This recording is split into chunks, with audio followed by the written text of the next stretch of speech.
Welcome to Podcast for Fun. This is a show where we dive into the passion, the process, and the journeys of creative storytellers as they bring their stories to life.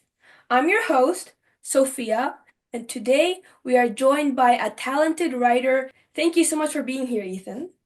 Thank you. I'm glad to be here. So let's start with you telling us a little bit about yourself.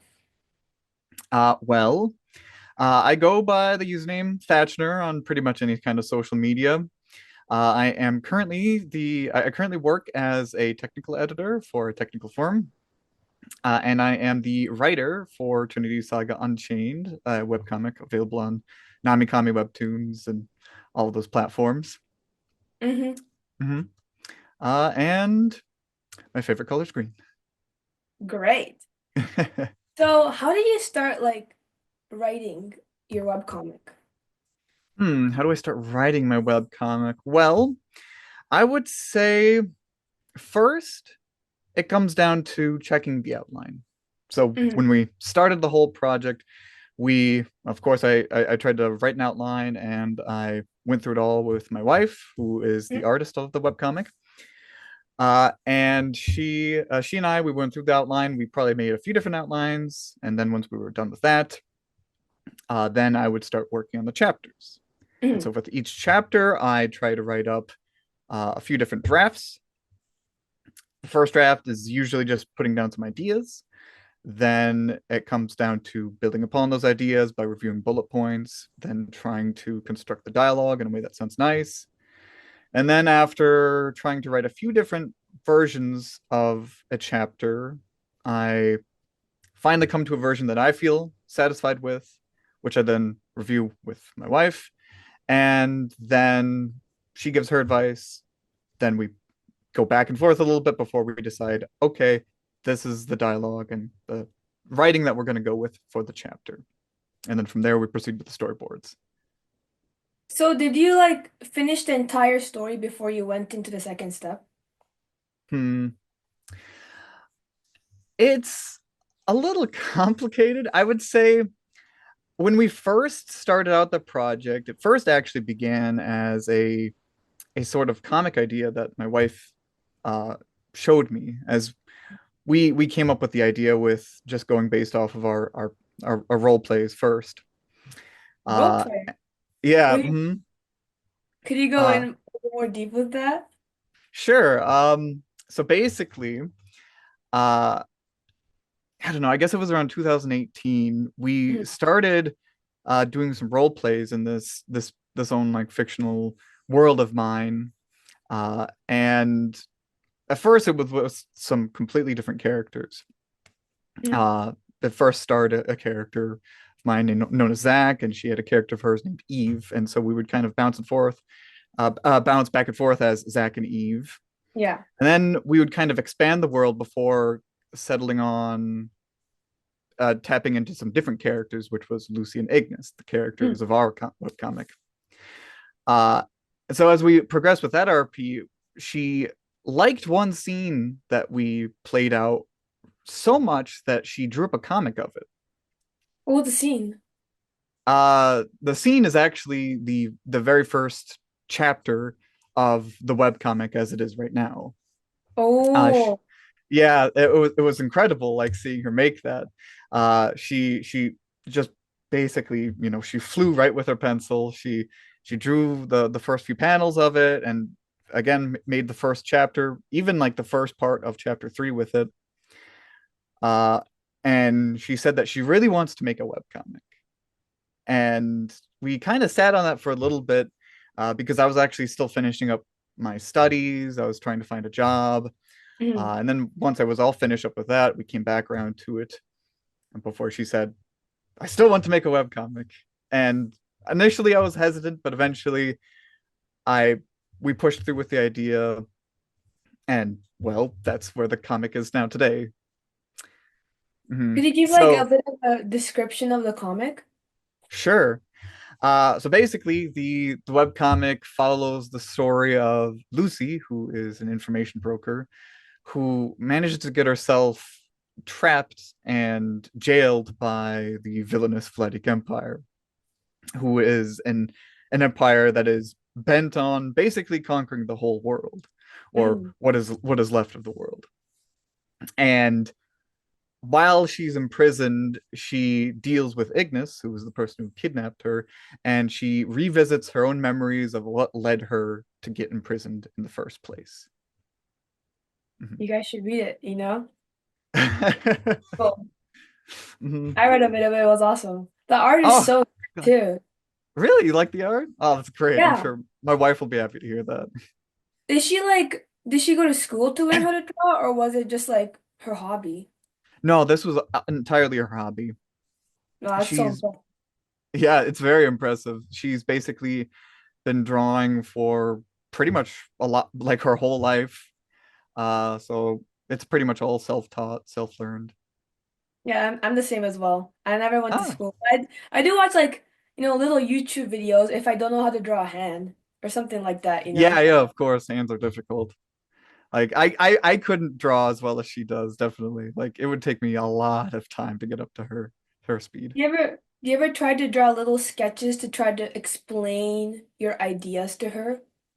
Oh, yeah. In fact, that's actually a critical process of creating the webcomic because once we're done, or once I'm done, or no, once we are done with the script, Mm. because there's a bit of back and forth, uh, I go ahead and try to make the storyboards of the comic, which are just stick figures actually, in very loose geometric versions of the scene that I have in mind. Mhm. But I generally say to her, okay, this is what I had in mind. And she looks at that and she says, okay. And then she tries to draw it herself. And Mhm. then we iterate upon that before the scene is good in both of our minds. Yeah, of course. Have you always been a writer? Hmm. I I would say somewhat. I Writing has also been a hobby for me. Writing Mhm. has been something that I've just, really liked to do in my own free time. I I did at one point consider trying to pursue an English major in my university studies, but I decided to forego that in favor of computer science. So I never really did writing in a professional sense, but as far as writing as a hobby is concerned, that's something I think I've always done since I would say, maybe somewhere in my teens. Did you always write like spacey, sci-fi kind of stories, or was it something Hmm. else? Uh, I would say there were more contemporary pieces. I would say it was just more like in modern settings with, kids in high school, for example. Mm-hmm. I did like to uh, delve into sci-fi settings. Hmm. Sometimes I would write a more sci-fi piece. There was a point, I don't know, I think when I was like 19, 18, where I Hmm. did try to write some pieces that were similar in structure to SCP articles. I don't know if you've heard of SCP. Could you describe it to me? Uh, SCP is basically like a huge collaborative horror writing project, which is online, and it Mm. tries to play itself as if it's set in the real world, and all of these articles detail entities that this organization SCP needs that these entities that need to be contained, or Mm. else they could wreak havoc on the populace either through psychological or violent means. And you like write it with like a group of writers, the story? Well, SCP was I was never directly involved with that. It was just something I liked to write. But SCP itself, yes, there are tons of collaborators who work on that. That's Uh, interesting. yeah, and so the things I made were similar in vein, where it was like these people that were trapped, or people that had these articles written up on them because the this government organization considered them dangerous and needed Mm. to be contained or observed in some way. So you'd write like the perspective of the people who the articles are written about? No, it'd be like I'd be writing the article themselves. Oh, So it'd be like you know, the articles I always call them the SHN articles. So it'd be okay. SHN number 027. And then it would have code name, let's say Redox. Mm. And then it would say like containment guidelines. Okay, this dude needs to be contained in a 10 by 10 meter square room. They need to be fed on a regular basis. And if they ever manage to break out, there should be trained gunmen on the hallways at all times. And in Mhm. worst case scenario, maybe the entire facility needs to be detonated by an explosive. Dang. Sounds like you Mhm. like, creating characters and describing them. Well, I would say yeah. I mean, I don't know if I would say I'm the best at descriptive writing. I'm always trying to improve. Um, but I always try my best. Well, that's all that matters. The best way Yeah, to improve is by doing it. So, exactly. Yeah. I want to know, how did you meet your wife? Well, I met my wife actually through my Twitch streams. So I stream on Twitch. I Mhm. still stream on Twitch. And this was back in 2014. Mhm. I was actually just starting to stream at the time, and I was actually streaming myself playing Pokemon Emerald.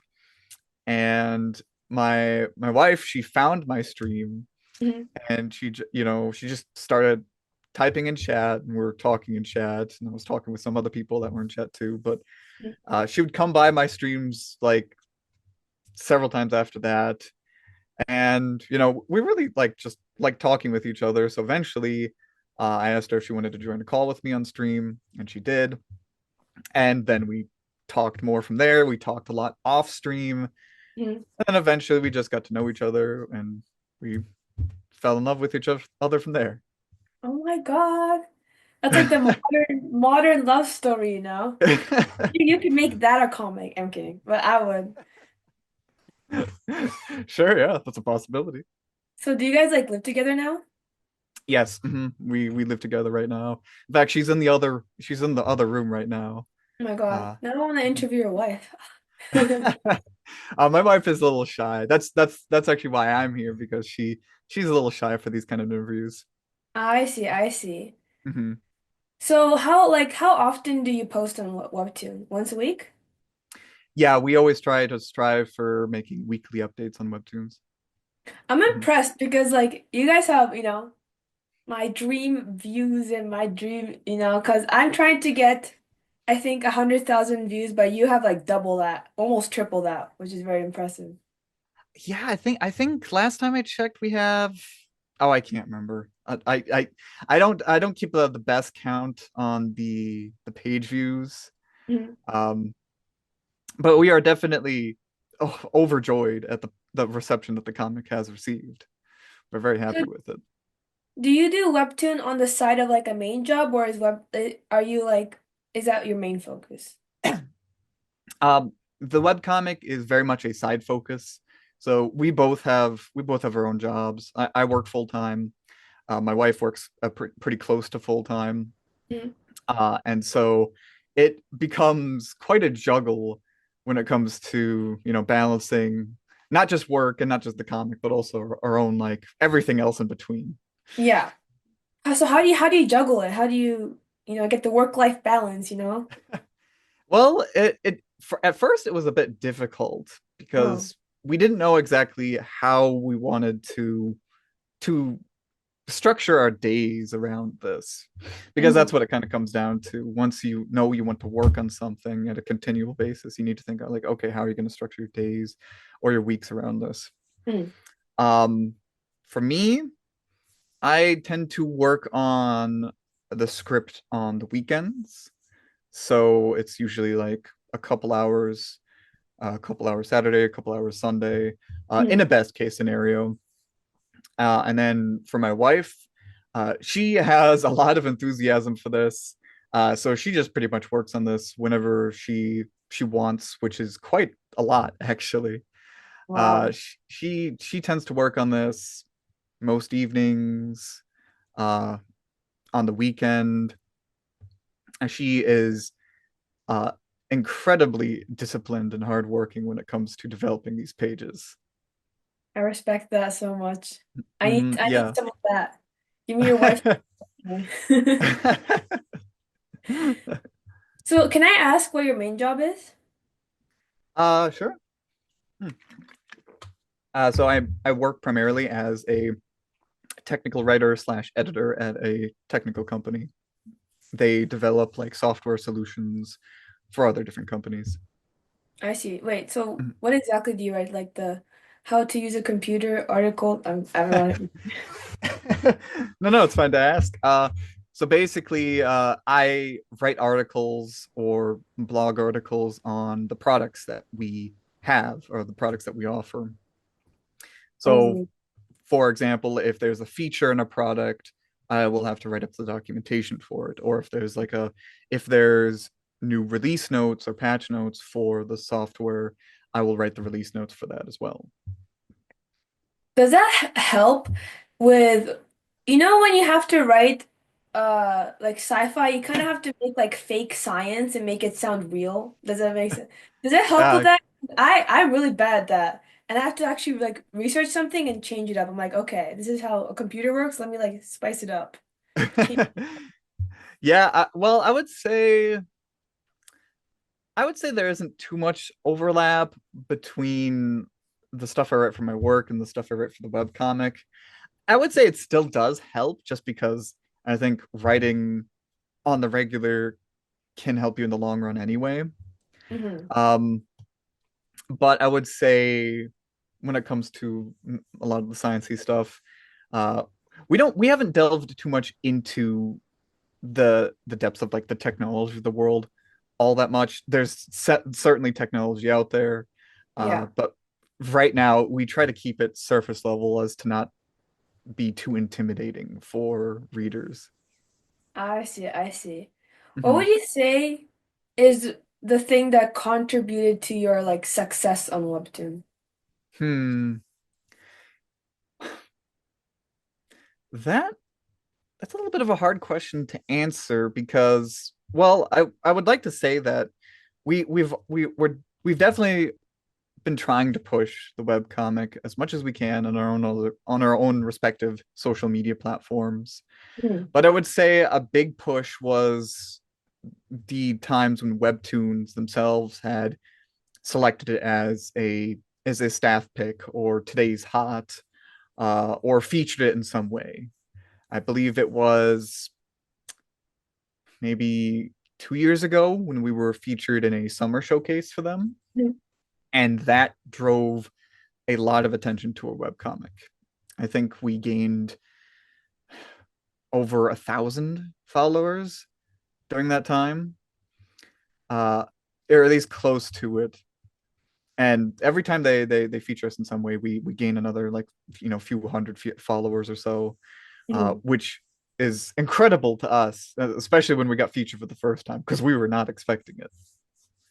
It's so funny. The way I started my webtoon, it was kind of a rocky road because I posted the Mhm. first episodes and immediately it got taken down. I was like, what did I do? It got Why? taken down. I was so How did that? shocked. And then they're like, oh, the scene where the character gets injured? That's to R18. I'm like, how is that R? It's okay. And then I had I to see. send it like 3 times. I'm like, I put a warning, like you have to make the warning more descriptive. And I was like, okay, I'm gonna put Okay. this. Please give it back. And then they finally gave it back. And See. I Wow. never Okay. actually, I never actually got featured in anything. But if you post on Reddit, for some reason Reddit gets you like quite a good number of followings. I got like a Mhm. 1,000 at once overnight, and then it's been stagnant. But Yeah, it's. I think that's a difficulty sometimes that webcomic creators run into. Sometimes there is just periods of like stagnant growth, and sometimes it can be over such a long period of time. And when that happens, it can feel discouraging. Do you Hmm. have a routine when it comes to like promoting your comic? Well, yeah, in a way we do. So whenever we post a new update, what we do is, uh, my wife first, she posts it on her Blue Sky profile, previously Twitter, but now Blue Sky. And then I will repost it in my Blue Sky. Mhm. Then I will post it in my stream Discord, and then I will post on Instagram about this as well. Mhm. And so those are the places that we post the webcomic on. My You wife guys, will sometimes. Oh, sorry. yeah. No, keep going. I was just gonna ask Uh, another. I was just gonna say, my wife will sometimes. I believe I might be wrong on this, but I believe she had posted on Reddit a few times. Mhm. But I might be mistaken in getting that mixed up with something else. Mhm. Well, I don't know anything other than Reddit. X, maybe. I Mhm. mean, you guys are quite popular on your social medias, right? I think I looked at it and I was like, this guy's famous. That was my first thought. Well, I would say I have some moderate popularity. I don't know if I would say I'm famous though. Does your Twitch fans, move to your webcomic ever? I would say there isn't a lot of overlap between my Twitch audience and the webcomic audience. There is some. And even going the other way, there have been some people from the webcomic that have checked out my stream or even my wife's stream when she does stream. Oh. Um, but uh as far as I know, some of the people who do watch the stream, they do check it out from time to time. Mhm. Uh, but I don't know the exact specifics. If they comment, then yes, I know. And if they tell me directly, like through DMs, then yes, I will know. But I don't know exactly who all reads it out the regular, other than the few people who've told me. Yes. Mhm. I feel like people underestimate how much creators look at the comments. Because sometimes when I get bored, I just look at the comments, and I definitely read every single one. Oh Like yeah. I don't have like an absurd amount, so I have like there's like 20, and I'm like, look at all these comments, guys.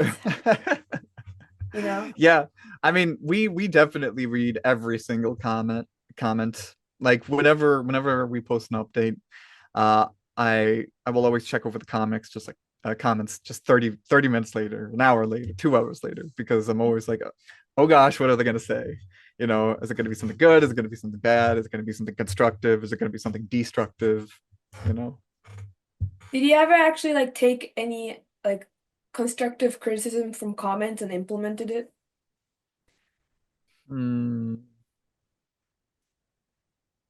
There isn't an instance off the top of my head. Mhm. Uh, we do try to keep things in mind for the audience. We never want to be too obtuse in our presentation. We want to make sure things can be clear and understood. Mhm. I think one difficulty that we sometimes run into is people seeming to forget things. Because we've checked the comments a few times on, like, updates as they go live, and uh sometimes we'll receive a comment that says, like, oh, like, this person did this, like, that doesn't make any sense, or like, oh, this is strange, this is unexpected. But it could be explained by something that happened in the comic previously.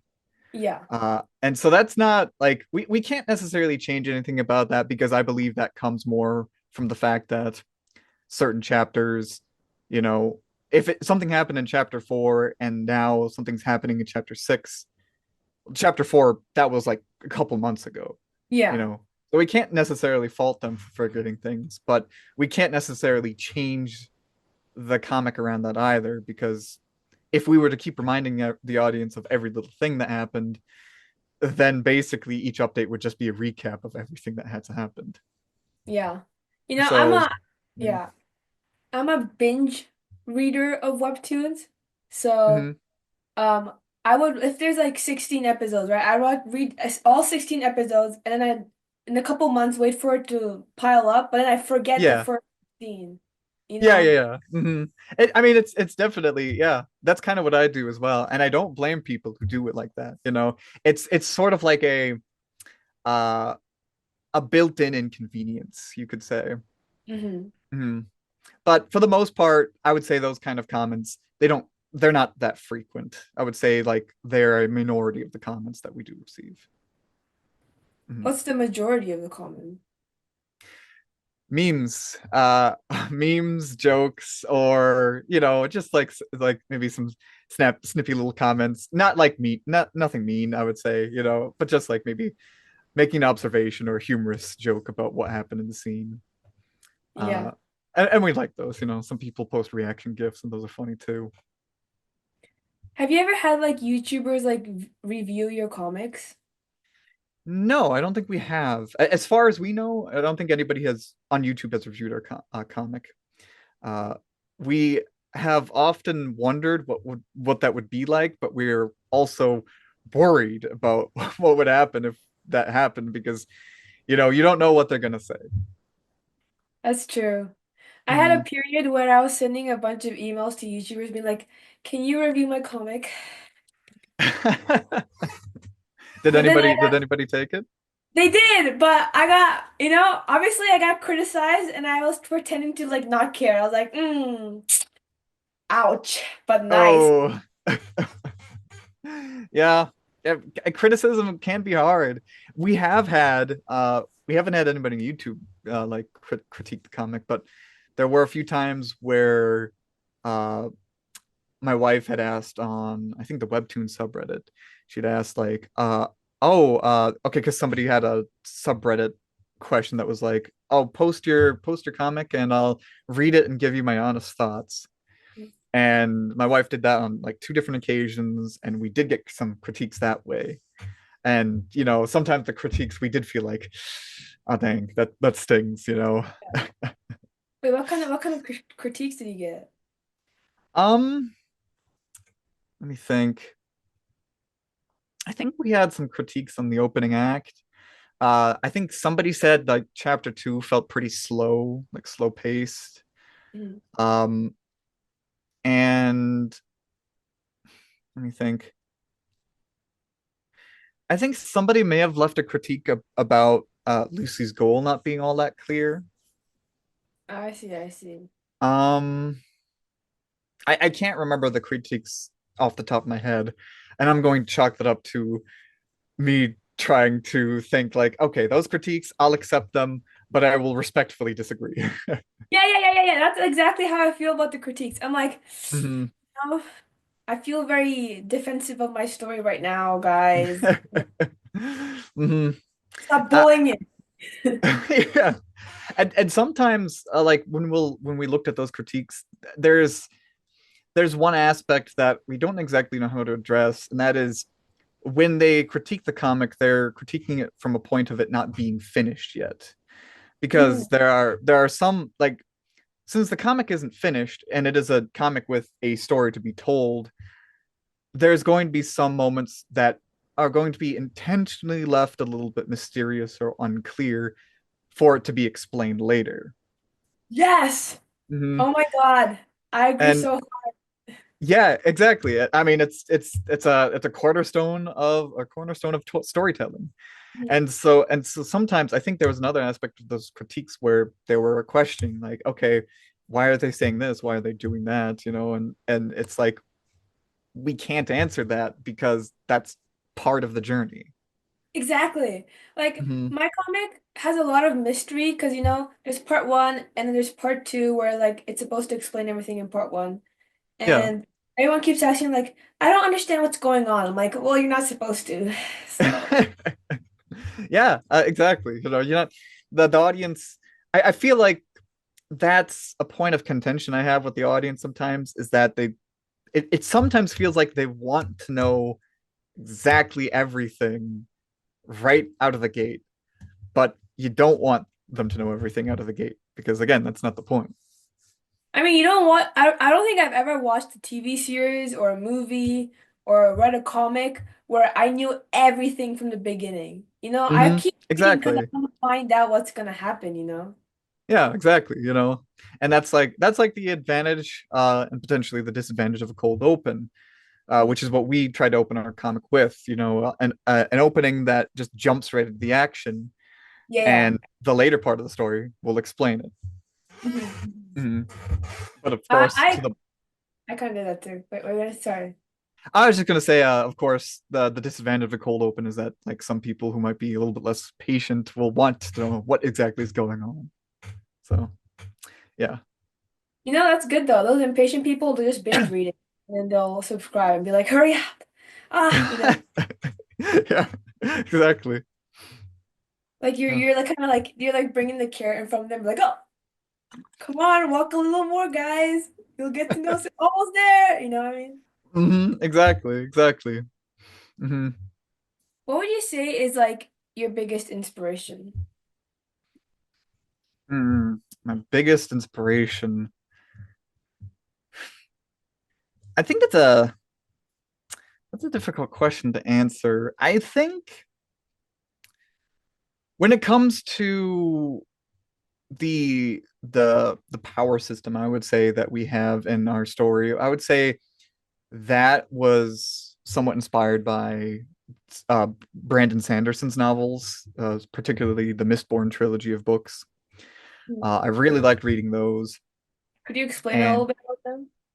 sure, so basically the Mistborn trilogy by Brandon Sanderson centralizes on a at least in the first book, it centralizes on a group of characters that are uh, in this world where a tyrant has ruled for 1,000 years, and they have ruled it with an iron fist, and they have been basically discriminated and abused for a long time. And this world has a magic system based on metals, Hmm. where people are born as some people in this world are born with having a particular power that can only be accessed if they uh, ingest metals. And the metal that they can ingest depends on the powers that they have. Hmm. And then there's a few people, like a very select few people that are called Mistborn, who have all of the powers of the metals. Hmm. Mm-hmm. And I liked the resource based kind of magic system that they had. Yeah. And I really thought that was fascinating. And so I wanted to create my own kind of spin on that for this. So I would say, like, as far as that is concerned, I would say Brandon Sanderson was like an inspiration there. I'm assuming that the Mistborn is the main character in that book. You may or may not be correct, and I will not say Really? if you are correct because maybe you should read those books.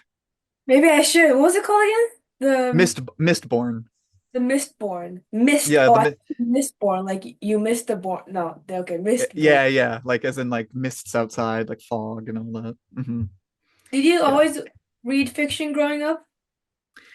I would honestly say no. I would say I didn't really become a a really I didn't really read a lot until high school, I would think. And the Mistborn trilogy, I think that was something that was recommended to me way after high school, recommended to me by a friend uh, while I was in the middle of my university studies.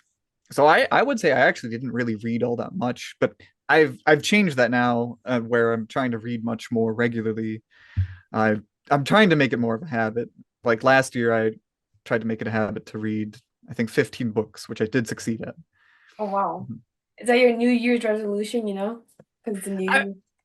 it wasn't it wasn't intended to be a New Year's resolution, but I guess in a way it kind of became that. Mhm. Yeah. Is it to get better at writing? Yes, definitely. I mean, okay, most parts yes, most parts somewhat no, because I do want to read for the fun of it. Yeah. But I did start reading because I was actually asking like a friend like what I could do to improve my writing, and he basically said read a lot. Mhm. So yeah, I started Forward reading. advice. Mhm. So what do you always like choose fiction books, I guess? Do you have a genre you always go for? I try to go for fantasy actually. At least that's what I've been doing for the last year. I do read science fiction though. But I would say for the most part it has been fantasy. You know, I noticed that whenever I read books or watch movies, I can't help but be like, oh my God, I wonder how long it took to make that. I wonder how long it took to draw for it, you know? Yeah, that's sometimes what I wonder about too, because like when I read some of these books, I wonder like this must have taken them like at least a few years. I read some of Terry Pratchett's Discworld novels, and I was surprised when I read that like for one of the books he wrote it in like 6 months. And that's from what I was able to tell, that is unusual and very fast. Mhm. I think But I spent yeah, like 5 years writing my first comic, like the story, because I didn't know how wow, to 5 years. connect it together, So Yeah, that's hard. it wasn't my main focus too. I think I finished like 90% of it in like 3 months. And then like I was like floating around and like the idea was like jumping around in my head, like, this could be cool, and I never did anything else. Yeah. I mean, sometimes you just get stuck as well. Sometimes you really get stuck on one particular idea and you get stuck on it and you're like, this doesn't work, or this maybe it will work, maybe it doesn't. And then you just like put it down, set it aside until like a few months later, you're like, okay, maybe I can approach it with a different angle. Yeah. Will Hmm. you say that, your wife is an inspiration for you? Absolutely. Like she was a big proponent for this web comic. Like when she showed me the first comic, the first version of the the web comic, and she would say like, I want to make this web comic. Uh, Initially I was hesitant because uh, I was always hesitant about putting my own story out there, Hmm. and I would say that is still true to this day. But she always wanted to make a web comic, and she was really pushing for it. So eventually, I came around on the idea, and I thought, okay, we'll do it. And when I saw how invested she got into just like drawing these pages, like really going at it, I was like, okay, I'm going to buckle down and I'm going to try to really put in some effort to making sure that I can give the best on the story. Hmm. My Like God, keep going. I'm still always surprised about her work ethic. Like it is insane to me to this day. Dang. Is that what made you like her? It was one of many things that made me really like her. I see, I see. Can I Mhm. ask, like, how did you fall for your wife? How did I? Well, funny enough, I would say it kind of loops back around to my own story ideas because when we first started to talk, Mhm. we talked about a lot of things, but we would talk a lot about the games that we were playing too. But eventually, I think out of a purely, how do I say it, just as a random topic, Huh. I think I mentioned that I had some writings or I had some characters that I like to imagine in scenarios. Yeah. And she asked about that, and so I would tell her about some of the characters that I had, and some of the story ideas that I had for them, and she was very invested in these ideas, and she wanted to know more. She wanted to know more and more and more. And I was so, I don't know, taken aback because I'd never met somebody who was so keen on listening to some of these ideas. Mhm. She was and still is an excellent listener, and I don't know, just like some of the ways she would like laugh at things and some of the conversations that we had that felt pretty deep to me. I think that's what put me over the edge and made me really fall for Oh, that's so adorable. Okay. I love a good love story. Oh my God. You kind of like opened up your creative side, right? I would say so. I would say Donnie, she really opened it up. Like she cracked it wide open, basically. And in fact, when we started this webcomic, um, I would say midway through 2023, we already had like I think the first chapter of the webcomic finished, maybe. Mhm. I was suddenly struck with the urge to also write a separate story, like I would say separate from the webcomic to a degree, and that I felt really passionate about. And I wrote a lot in that, and I stopped it because I was, insecure about my writing quality. But I I still think like I probably would not have felt that strong urge to write then if it wasn't for Donnie really stoking my creative energies. And she's always wanted to she's always wanted more of my writings. She always likes it when I write her like little short stories that feature our own characters in certain scenarios. When we were first getting to know each other more and more, I also wrote some little stories then, the SHN articles that I mentioned to you. And she always liked those, and she always said, like, I want another, you know. And so it was very encouraging, very honestly, it was an incredible feeling. So yes, she was definitely like a big draw to my creative side. Can I ask what that like story you were very passionate about was about? Sure. Basically, uh it's a story that takes place in a fantasy setting, Mm. and it centers around two women who are trying to find a new beginning in a city within the fictional country of Leatra. And in that city, and the story focuses on uh, them trying to find their own place in this new city while trying to come to terms with the past that they left behind themselves. And of course, focusing on the the magic of this world, which is based on what we also have in the webcomic.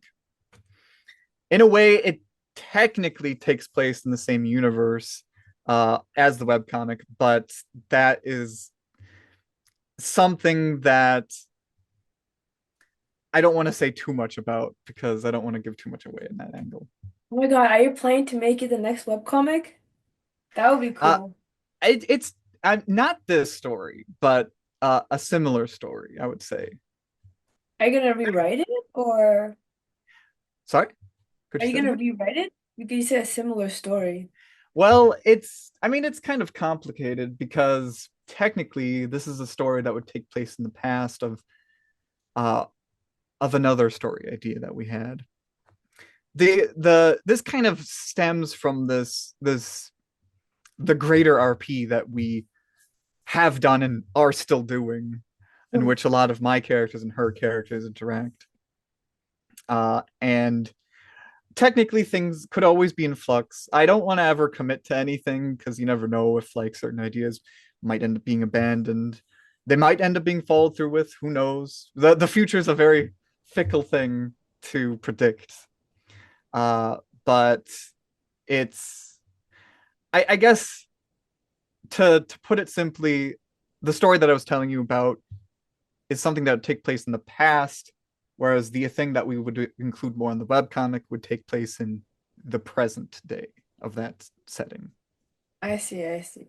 So it's Mm-hmm. like it's kind of like it sounds like a prequel, if that makes any sense. Yeah, yeah, it would be a prequel. There's also the possibility where I might just spin this off into something completely separate. Uh, but that again, there's a lot of what ifs and maybes. So if if this ends up becoming integrated as part of the webcomic, we'll just have to see. Do you think you'd want to make your webcomic your main career if it's possible? Hmm.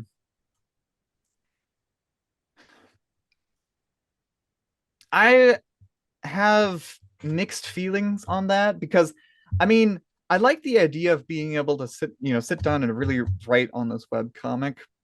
Yeah. I would say if it's entirely possible and money is no object, Yeah. then I would say potentially.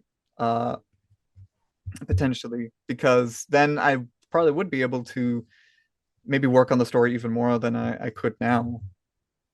Mhm. So I would say a solid maybe.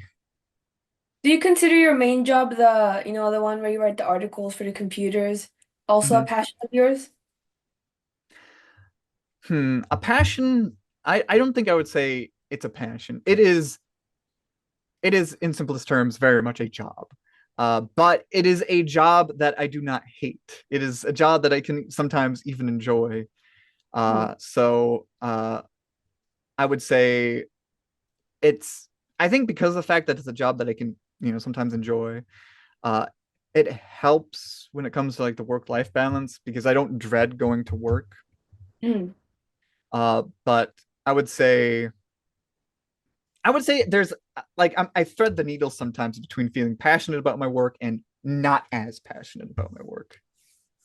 I mean, I guess you can't always be motivated, right? There's always a fluctuation in that. Yeah, yeah, exactly. Like there are some days where I do feel like strongly about wanting to get work done, Mhm. very much so. In fact, I had a moment just like that just yesterday. Oh, But wow. then there's some days where everything feels a little bit tough and I'm tired and coffee's not kicking in and I just Ah, want to get yeah. home and Oh my God, sleep. I had that today. I woke up, I was like, I have to dress up, you know. hmm And then exactly. I was even more frustrated because my sister is like the wall between me and my sister's room is literally so thin. I woke up to her alarm and I was like, oh Oh, my God, I could have oh slept yeah. for another 15 minutes, but now it's an inconvenient time to go back to bed. I have to get hmm up. That was Oh, funny. I get what you mean. hmm I'm just curious because, like, why did you choose computer science over writing in university? It was a matter of honestly thinking about my own future because as much as I did like and still do like writing, Mhm. I was trying to think from a more practical angle of how many job opportunities are there in each of these fields. Yeah, Uh, and computer science is a business that is still growing and probably will be continuing to grow for a long time. yeah. And it, it had plenty of more opportunities. And retroactively, it was, I think, the better decision at the time because since I moved here, if I think if I didn't have that computer science major under my belt, I would have had a very, very difficult time finding work here in Austria. Mm. You live in Mhm. Austria? Yeah, I live in Austria. Oh, I did not know that. Your English is literally perfect. I have an Austrian No, friend, but he oh, has like the thickest accent on the planet, so I didn't even like. uh, Didn't even... I don't live here actually. I moved from America to here. Oh, I see. Do Yeah. you speak a second language then? I do. I have been. Do speak German. It's not like the best, but I have been trying to continually improve it. That's so cool. hmm I think I have German relatives, but I can't speak German at all. Like I just meet them and then they can't speak English, so I'm kind of like body languaging my way with like Oh, I can understand that. I mean, like when I was first trying to live here, and still today, sometimes you just have to use body language. You have to point at things. You have to Mhm, mhm. try to just hope that they understand. I remember I was like, "You want to eat this?" And they're like, "Huh?" And this one, I was like, "You want it?" This. hmm I went to Austria once. Oh, Everybody you was like, did? yeah, but it was like everyone's so tall. I felt like a midget walking around. Maybe I'm just small to begin with, but I was like, "Hi, can I get like a bread? Thank you." You know, How tall are you, if you don't mind me asking? I'm 5'4". I think I'm very average, Oh, okay, probably. okay, yeah. My Yeah. sister's taller than me, and she's younger than me, so everyone thinks she's the older sister. Oh, that's always the curse. Yeah. hmm Are you shorter than the people in Austria, or are you just like normal? I would say like I'm at slightly above average. hmm Oh wow. So you got the Like advantage. a little bit. Sometimes there are definitely some taller people than me, and I'm kind of surprised because sometimes they'll like clear like 6 foot easily. So I'm like, wow, okay. Would you say that you living in Austria kind of ever, I don't know, affect your story writing? Because different cultures have like a different way of looking at life. Hmm. Uh, that's a very interesting question. I would say that hmm, if it has affected me, it has affected me in a very subtle way that I just could not pick up on. Uh, and it's also muddied a bit because I would say I've written much more in earnest since I've lived here. That's not to say I didn't, have a lot of fun writing when I was still living in America. Uh, but I would say at least between the one writing project I'm working on and the webcomic, I think I've written much more here than I did in America. So I would say, I guess, simply maybe not, and if it did, in very subtle ways. What do you mean by living in earnest? No, I mean, sorry, writing in earnest. Or writing in earnest? Yeah, yeah. If I said living, sorry, that was a mistake. Uh, just when I'm writing very passionately, all the ideas are coming together, and I'm sitting down, my mind's cleared, I'm good to go. You know, Hmm. that's what I meant. Can I ask why you moved to Austria? Oh, well, to be with my wife because she lives here. Oh, she's Austrian? Yeah, she's Austrian. So when we first talked with each other, we I already knew that she was Austrian. I was not expecting to move to Austria, but I knew she was Austrian, and we kind of bonded over the cultural differences for a little bit. Um, but when the relationship started to get serious, we had to have some talks definitely about like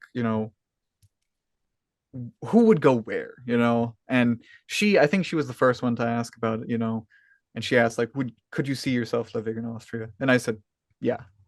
With you, babe. Kidding. For you, anything. Exactly. Like, I'll move for you. I'll fly to you. And that's exactly what you did. Yeah, it is. Mhm. Do you, how's the difference between America and Austria? Mm. I've only been there for like 7 days. So, I have no idea. I would say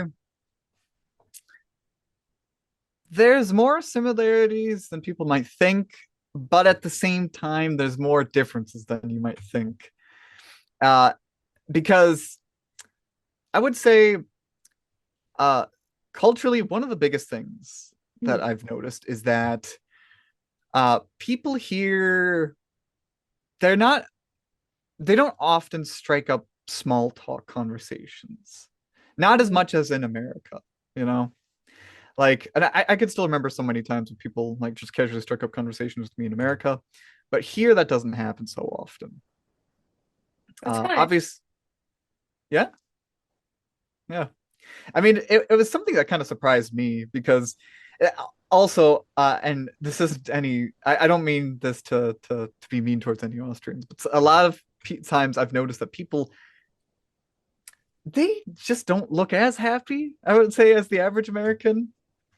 I do have to wonder if the weather might contribute to it because I would say there's more often than not, there's less sunshine here and more cloudy weather, interesting. um, especially in the winter.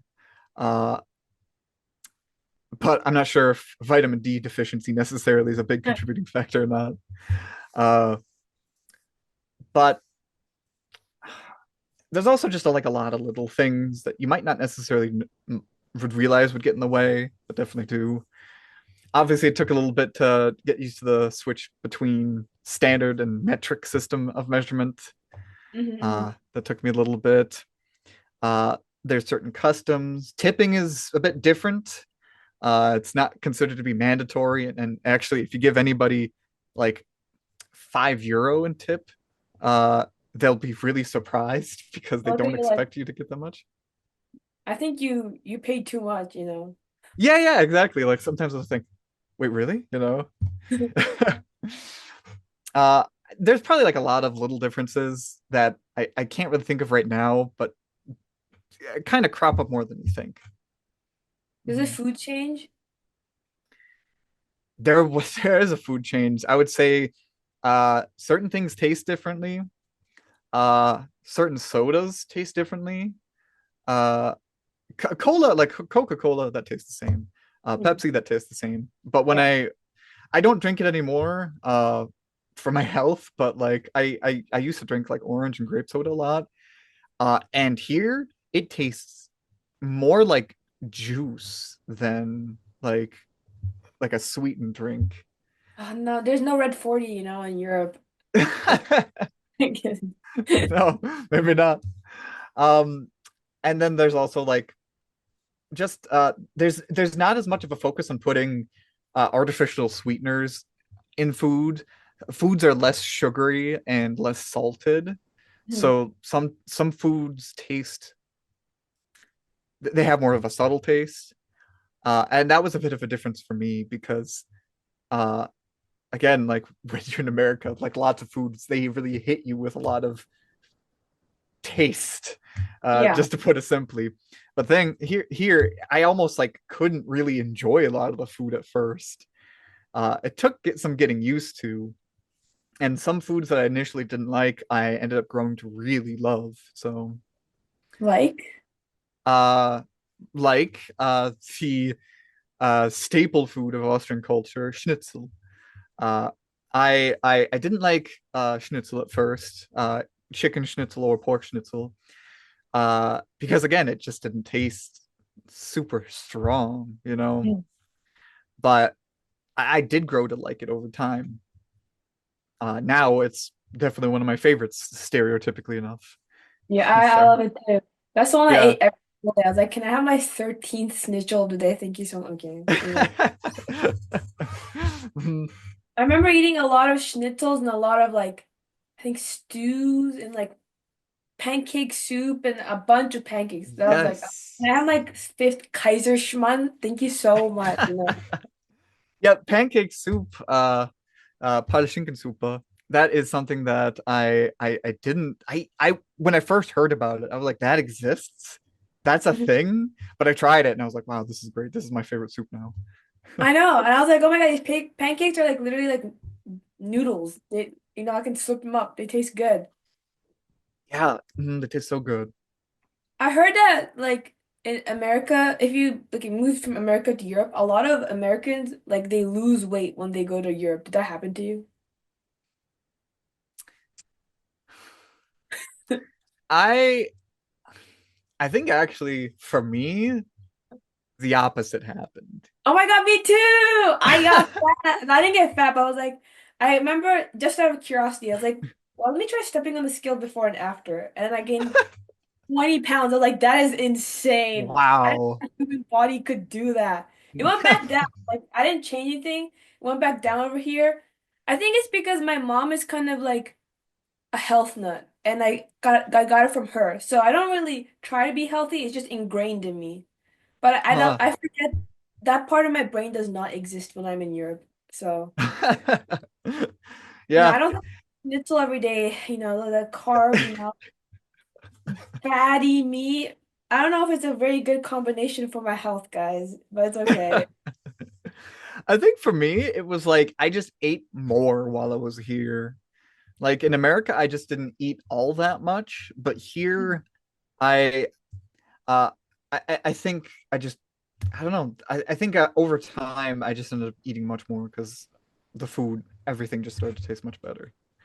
Hmm. Does your wife cook for you? Yeah, sometimes she cooks for me. Sometimes it's her. Sometimes we go out to eat, things like that. I am not the best cook. I don't I don't cook meals very often. She usually cooks. Um, or sometimes we'll get something ready made and we'll prepare that. Sounds Mhm. nice. I'm jealous that your wife and you collaborate for art, like for your webcomic. And that's like my dream relationship. I want to do that with my future partner, whoever that is. And playing around. Yeah, I mean, I'm still surprised how much, what would you say? I'm still very much surprised at how passionate Donnie is about this whole project, I sometimes feel bad that she wants to work on this so much because I sometimes think like while I'm writing this, like, oh, that means she'll have work, she has work to do, but she doesn't mind it. She really likes working for the sake of the webcomic, I and think I she should think be, that's like she incredible. be, yeah, it's because you're kind of giving her something to work on that she's very passionate about. Like she's very passionate about your stories, and she wants Hmm. to bring them to life. So I think Hmm. beautiful. Yeah, I mean, it is moving, really, and again, I still remember how I felt when she first showed me like the very first version of Trinity Saga Unchained. She was again, I was just blown away by seeing the characters that we had created together through the RP now in like a visual form, you know. Do you ever have like, do you have any goals that to for your comic? Like, do you want to turn it into like an animated short or like have people voice over comic on it, you know? Oh, I mean, we would love we would love to see something like that. We would love to see animatics. We would love to see animations from people. Uh, and I mean, we've also gotten quite a bit of fan art from a webcomic, which has always been amazing, you know. And Donnie loves every single piece of fan art that we receive from the whole thing. I would say one goal that we really hope to do one day is trying to, when the webcomic is finished, trying to collect it and publish it as, you know, an actual graphic novel. I guess that Yeah. would be the correct term. We've she's even thought about trying to collect the first like couple chapters and trying to make that as a book just to see what it would be like, you know, from a printing quality standpoint. Mm. And also just because she thinks it'd be really cool to have on a shelf, you know, something of our own creation that we worked on Yeah. together. You know what you could do with that? I heard that Kickstarter is really useful for that. And I think you have Mhm. like more than enough audience to honestly be like, do you guys want to donate 1 cent, please? You know? we we don't know if we would ever pursue like a Kickstarter. I think Donnie told me that she found a website that might be able to do something like this, but I would say I think she also said it would require like sizing the pages into a particular way, Mhm. and it would also probably cost money. So, Yeah, that's why you uh, know Kickstarter, you know what I'm saying? yeah, I think if we ever do that, like if we ever do decide to make this a physical thing, we would have to try to assess the demand for Mhm. this. You know, we would definitely want to see like, okay, who wants Trinity Saga Unchained as a book? You know. Yeah, exactly. And promote it Mhm. on on your social medias, on your webtoon. Have like your creator characters go like, please give me money, you know. For example, yeah. Hmm. Yeah. Do you I know this is like a bit of like a question, but do you make money on your webtoon? Uh, as it stands, we don't make any money on the webcomic. Uh, Mhm. we we just really haven't considered doing that for a few reasons. I don't want to get into like all the reasons right now. Yeah. Uh, and we're not. I don't want to rule out like the possibility of like maybe monetizing it sometime in the future. But I think right now we like being able to just let people read the comic without having to worry about ads. Yeah, yeah. But again, things could change, and you never know. It might be possible. It might possibly be that we could get like something like super likes for our comic.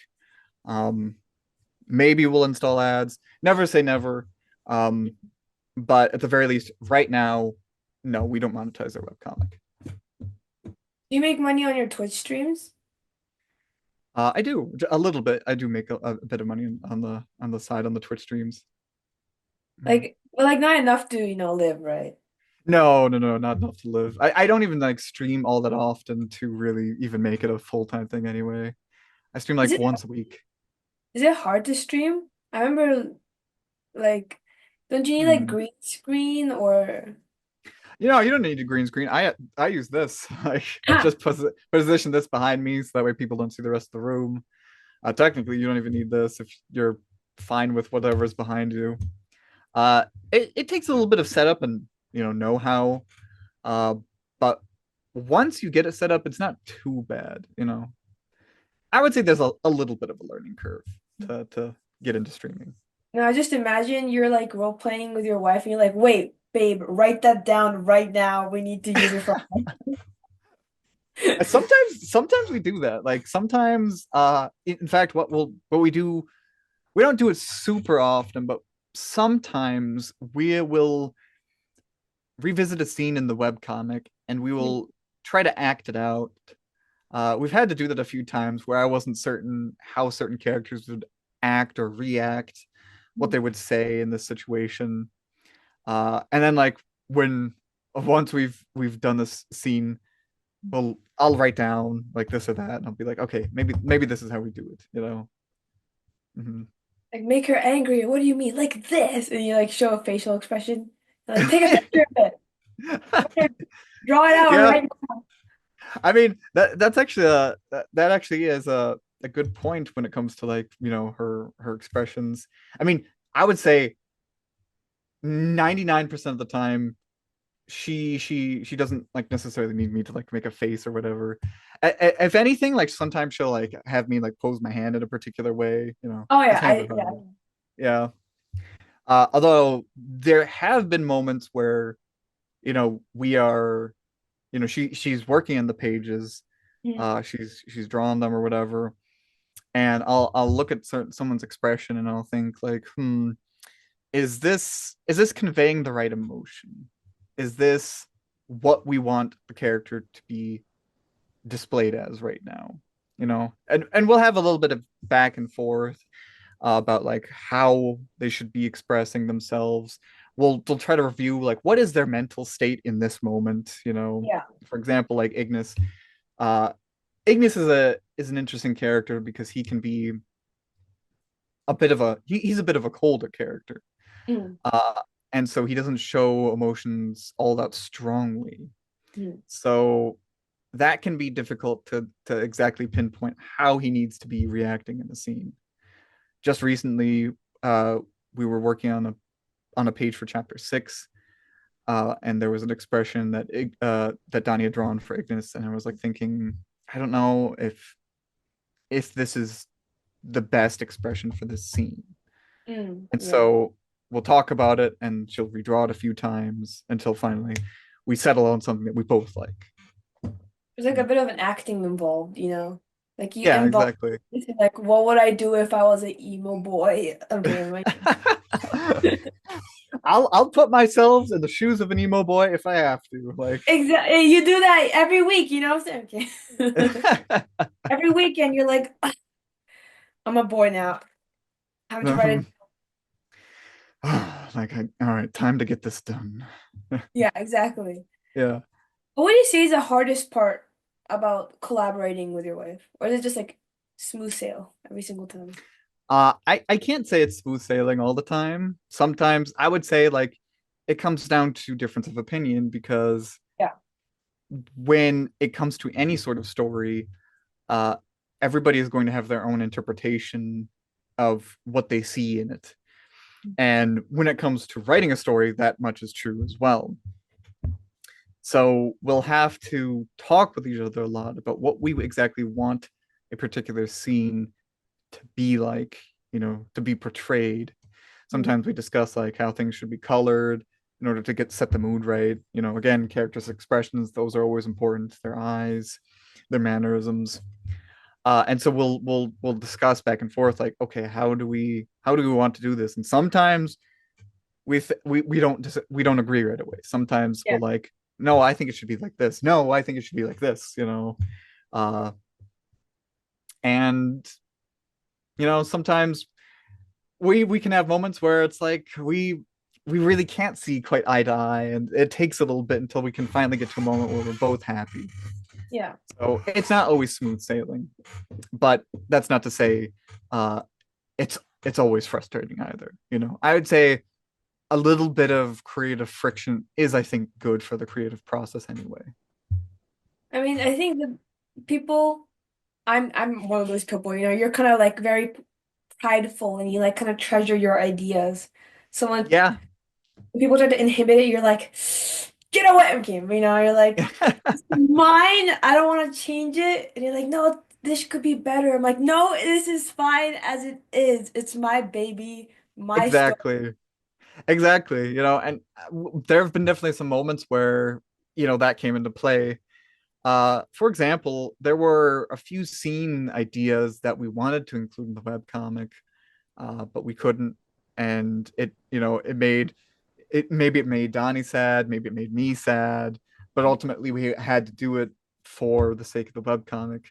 Uh, for example, there was a character that Donnie really liked that we had in our role play Yeah. that she really wanted to include in the webcomic, but we decided it, maybe including this character might not be the best place for them, I see. Yeah. Yeah. Uh, and again, some other scene ideas that we just had to scrap, which, we might have been sad about. I think like scope can be hard to manage because you don't want your story to be obscenely long, so you're working on Yeah. it for the rest of your life. Mhm. Uh, I know that I'm still trying to nail the perfect length for a chapter because almost every time when I'm writing the chapter, when I'm writing the script for the chapter, in the end, it always ends up coming out like as too many pages than I was Mhm. expecting. I see. So you kind of like write per page, or like is it just normal and then it turns into a comic and it's like, oh, it's longer than I expected when you draw it out. It's like it's basically like it's always per chapter. So I write the chapter and then we when I write the story when I go to the storyboards and put it all down, that's when I realize, okay, this is coming out to be 41 pages, for example. And that's more than the targeted 30 that I wanted, you know. Yeah, yeah. And I think it's fine. yeah, I mean, in general, I don't think like going over like the page limit is too bad. But the problem that I run into is that it ends up being the case every chapter. And Yeah. so for the next chapter, I want to really try to make sure that the chapter doesn't go on for too long, that it can be still that all the ideas that we want to communicate can be communicated within 30 or less pages. Yeah. Mhm. I think like sometimes for me, I think the pacing is important. So something that I add even more. So I'm like, no, this is rushing too hard. Let me just like slow it down, you know? Yeah, yeah, and that's the other side of the coin because like you don't want it to go by too fast, but you also don't you want to make sure that moments that have impact can have impact. Soft moments, somber moments, they have enough room to breathe. Yeah, That's always important. So it's good to strike a balance, but it can be hard to strike that balance. I agree. But Mhm. I remember cutting down my chapters because I ran out of buffers. I'm like, let me just like slice this even shorter. I already have my good long three first chapters, you know? You guys already hooked. You don't care if this next chapter 25 can be short as hell, you know? Sure, why Anyway, not? yeah. I wanted to ask, when you face writer's block, do you ever go like, babe, can we role play for like 2 seconds? I need ideas. Yeah, yeah. Sometimes I will do that. It doesn't happen all that often, but it has happened where I had to ask her like, okay, could we role play the scene? Yeah. And she'll like hop in and say like, yeah, let's do But what do you want? And you pretend to be Ignis for like 2 seconds. I need. it. Exactly. Does sometimes the role play, do you have like writer's block, like a creative block, I guess, when you role play and you don't know what to say? Yes, I would say that happens a lot, especially because the role playing we actually role play every night, uh, Hmm. like almost every night, like Yeah. only on days where we're supremely tired, the day was too long, or we're sick. Those days we don't, but like most days we do role play in the evening. And because we do that every evening, uh and because I'm kind of like I would say the mastermind Yeah. behind the world, I always have to keep creating things in the world, that happen to the characters, the things that are happening in the world. And so I'm always like constantly trying to it's like I'm constantly trying to like lay down tracks while the train keeps moving, you Yeah. know. But sometimes I completely blank and I can't create anything. And then I just have to say like I'm sorry, we can't role play tonight and maybe not for a bit. You're like something, something, and then you're like, wait, train, stop. I did not put down the tracks yet. There is no facts next to me. 1 second, you know. Exactly. It's like, or sometimes her character will do something in the world that, of course, I was not expecting because there's no Yeah. way you can expect somebody exactly. And I have to think like, okay, then this happens, you know? I imagine it like Dungeons and Dragons for some reason. Yes, I mean, I would say our role plays are basically like Dungeons and Dragons, except without many gameplay elements.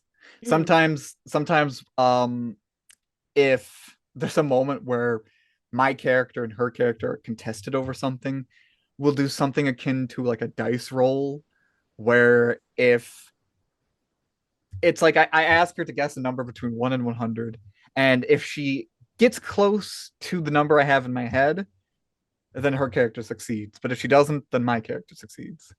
Oh my God, that literally sounds so fun. That's actually a very smart idea to actually write stories. Because then you have like the unexpected element and you also invest in the story, so you already know it's kind of entertaining, right? Yeah, yeah, exactly. It Kind keeps of us like both on our toes. exactly. Also, that's also how, kind of the reason why I used to have scripts for my podcast, and it was actually so boring. When I did a mock interview, my friend was like, "That was kind of boring," and I'm like, "I know," because Yeah, I look so awkward. I was like, "Uh-huh, uh-huh, that is a very good answer." Okay, yeah, exactly. And that's actually the trouble with scripts because you become you become so glued to the script that exactly. yeah, like the dynamic flow of the conversation becomes completely lost. Mm-mm. Mhm. Like you could be talking about, I don't know, like your relationship and I'll start being like, okay, how do you color? And I'm like looking at the thing as if Yeah, that's the exactly. question we're talking about. Like I would never ask you about like Austria if I was reading off of a script right now.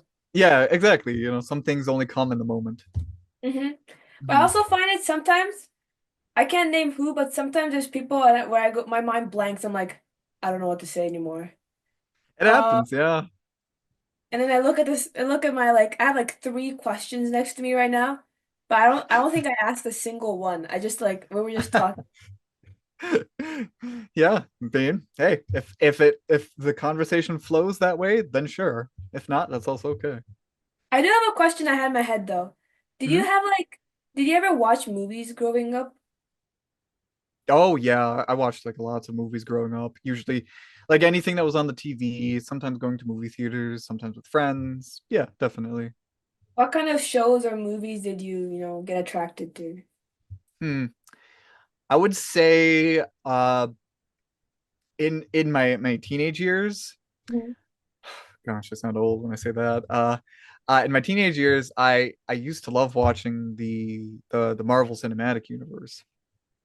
Yes. I mean, sometimes I still do. I've kind of lost track of it after Endgame, but it was a big thing as a part of my friend group as well. We all used to like watch the Marvel Cinematic Universe movies when they Mm. came out, and I even when I moved here to Austria, I would still go to the theaters with Donnie, and we'd see the latest one, and we'd be excited because it'd be like, oh, how's that going to connect? Yeah.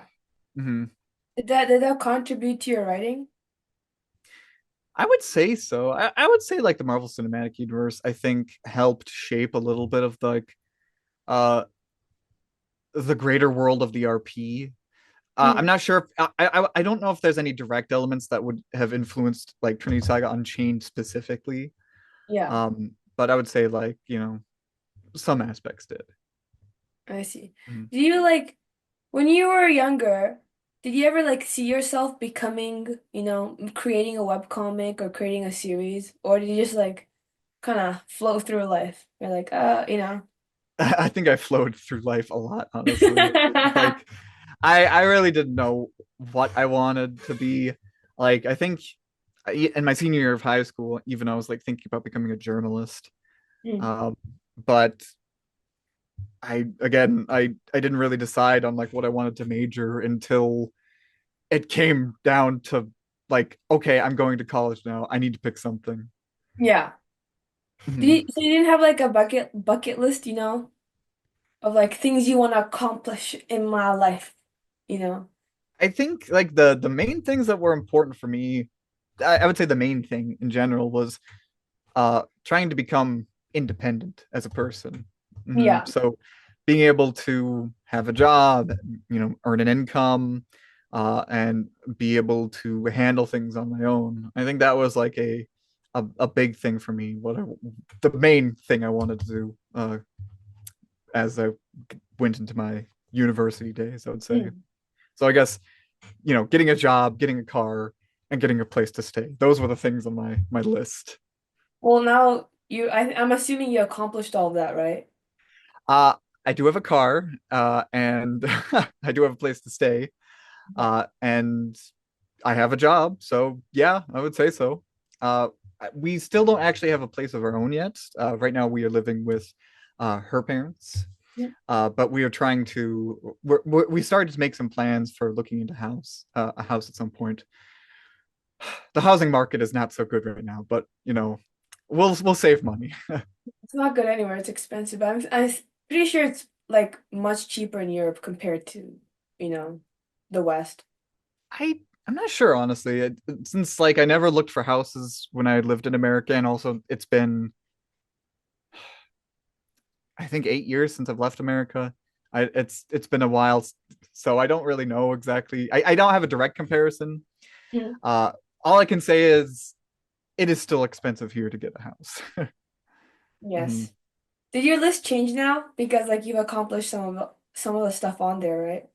Yeah, I would say like there have been some changes to that list. I mean, uh, now it's kind of slightly been modified to again getting a place of our own Yeah. to stay in. But the other thing the other I guess things that have been on that list is of course continuing to work on the webcomic and finish it. Yeah. And the other thing is writing a book. That's the other thing that's on that list right now. Like Mhm. a novel? Yeah, I mean, I guess it would be more accurate to say I'd like to write a novel length story.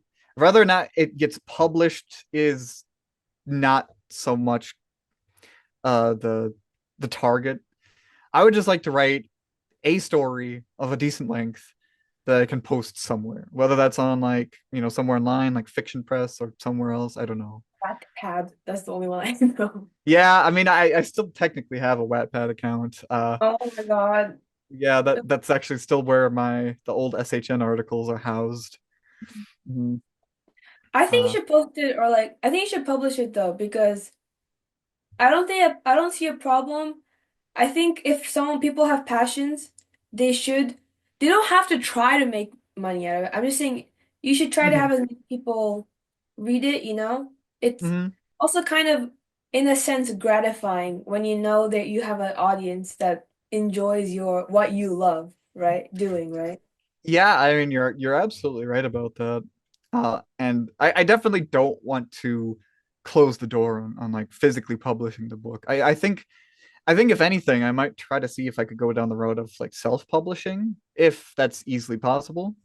Mhm. Um, but it would also be nice to, have a physical book in my hands of the story I wrote. Yeah, yeah. Mhm. Yeah, but So the beauty of modern technology, you know. You start getting yeah. famous on internet with your novel, you can, just like the your comic, just pull up a Kickstarter and be like, "Give me money." No, I'm kidding. You know, it'd be really cool. If you like throw like 1 cent. I mean, you're all rich enough to have a computer, right? I'm pretty sure you can give me 1 cent. How else are you reading this? You know? Yeah, exactly. So that that's my future plan, ideally, with my Mhm. comic. We're not Yeah. sure yet. We're not, but I'm not like not exactly. I'm not trying to make a book. I'm trying to make a film, like an animated film out of it. Ooh, really? Okay. I want to become a film director. So I wanna. It's like my comic is kind of a very detailed storyboard, if that makes any sense. Ooh, yeah, no, that makes total sense. Okay. Sometimes people read it and they're like, "Oh my God, Sophia, it looks like your comic looks like anime when I'm watching it." I'm like, "I'm gonna take that as a compliment, guys. I didn't mean to Yeah. be anime." Where did anime come from? Is it because I'm Japanese? But Yeah, you sometimes you just gotta like roll with it. Mhm. Hmm. So, Ethan, do you have any final advices you'd give to the aspiring storytellers watching this right now? Hmm. I would like to go. I would like to say the tried and true advice of, writing what you want to write, writing what you like, Mhm. and maybe eventually, as you're writing, it'll all come together and you'll make something that can be shared with everybody. You know, if you have a passion, go after it. And if you ever feel like you have the urge to create something, whether it's like writing, drawing, or any other creative endeavor, go for it. Just go for it because you never know what you might end up enjoying. This reminds me of a very famous, Stanley quote. I think it was like, if you okay, this is I'm paraphrasing so hard, but it's something along the lines of the basic point was if you enjoy and love what you're making, someone else will like it too. That's the Yeah, I think I heard something like that too. Hmm. yeah. And also important thing with people watching this, Hmm. don't create something that you think other people will like because then you won't enjoy creating it and then it won't continue. Exactly. I think always try to write the story that you would want to read. Exactly. Hmm. Remember. Also, and then Hmm. one last- where can our readers find your work? Gotta remind them. Sure thing. So you can find Trinity Saga Unchained available on currently Webtoons, Namikami, Global Comics, and Tapas. That's where you can find it. And if that's okay to make a shameless self plug, Go ahead, go right ahead. you can find me, the writer, the lead writer of Trinity Saga Unchained. You can find me as Thatchner on Blue Sky, on Twitch, and on Twitter/X, although I'm more active on Blue Sky. Mhm. And you can find the artist, the lead artist of our webcomic, His wife. Donnie. Huh? Your wife. Yes, my wife. You can find her under the username Melon Parfait, also on Blue Sky, also on uh, Twitter, and also on Twitch. Could you spell out the two usernames? Sure. Thatchner is spelled Hatchner,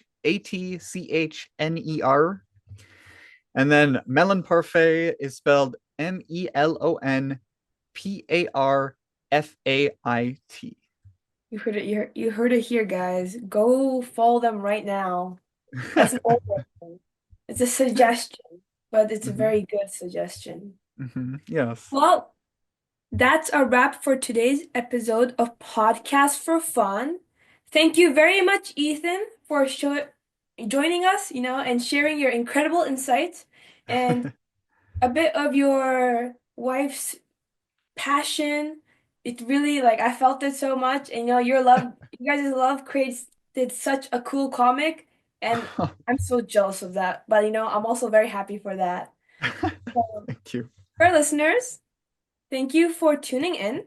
If you enjoyed this episode, please don't forget to like, subscribe, and share it with any fellow storytelling enthusiasts. And if you have any topics or questions you'd like me to explore, you can either drop the comments down below or you can message me on any of my social medias at Podcast for Fun. Until next time, keep creating, keep dreaming, and we'll see you on the next episode of Podcast for Fun.